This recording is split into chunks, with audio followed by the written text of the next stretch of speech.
نو هغه مخې ته راشي او کوم کسان نوي ملګري بیعت کول غواړي هغه مخې ته راشي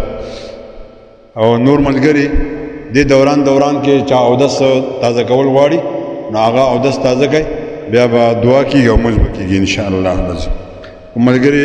بیعت له راځي هغه مخې ته راشي تجدید والا ملګري